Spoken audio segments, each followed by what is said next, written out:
এই মুহূর্তে আমার মাকে যদি জিজ্ঞেস করতে পারতাম, মা, গত 17 বছর আপনার উপরে যে মানসিক এবং শারীরিক নির্যাতন হয়েছে, আপনি কি চান আমি তার প্রতিশোধ নেই? কারণ আমি যদি আমার মাকে জিজ্ঞেস করতাম যে আপনি কি চান আপনার সাথে যে অবিচার অন্যায় হয়েছে তার প্রতিশোধ আমি নেই, কারণ সেই প্রতিশোধ নেবার ক্ষমতা আল্লাহ রাব্বুল আলামিন আমাকে দিয়েছেন। আমার মায়ের সন্তান হিসাবে আমি নিশ্চিত আমার মা আমাকে বলতেন,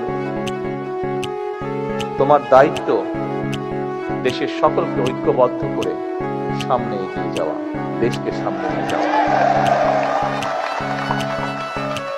আমি যদি আমার ভাইটিকে জিজ্ঞেস করতে পারতাম যে তুমি কি চাও তোমার সাথে যে অন্যায়, যে অবিচার হয়েছে, যেভাবে তোমাকে মৃত্যুর মুখে ঠেলে দেওয়া হয়েছে, যারা এর জন্য দায়ী তাদের বিরুদ্ধে আমি প্রতিশোধ নেই, কারণ সেই ক্ষমতা আল্লাহ আমাকে এখন দিয়েছেন।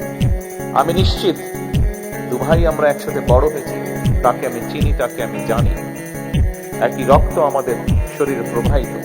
আমার ভাইটিও সেই একই উত্তর দিত, যে উত্তরটি আমার মা আমাকে দিতেন। প্রিয় ভাই বোনেরা,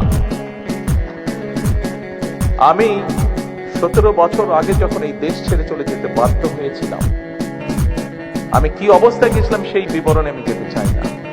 তবে যখন আমি চলে যাই তখন আমার বহু সহকর্মীকে আমি দেখে গিয়েছিলাম। 17 বছর পরে যখন দেশে ফিরে আসার সৌভাগ্য হয়েছে, আমি ফিরে এসে আমার অনেক সহকর্মীকে পাইনি। আমি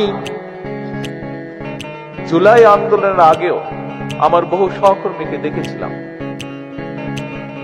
ছাত্র দল সহ, আমার বিএনপি সহ আমার দলের বহু নেতাকর্মী, বহু সহকর্মীকে দেখেছিলাম, যাদেরকে 5ই আগস্টের পরে আমি আর পাইনি, কারণ তারা পৃথিবীতে নেই, তারা পৃথিবী চলে চলে গিয়েছে।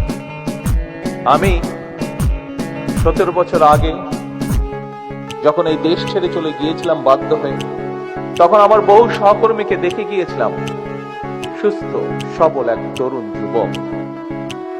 17 বছর পরে যখন ফিরে এসেছি, তাকে আমি দেখেছি তার কোনো অঙ্গহানি হয়েছে, শারীরিকভাবে ক্ষতিগ্রস্ত হয়েছে।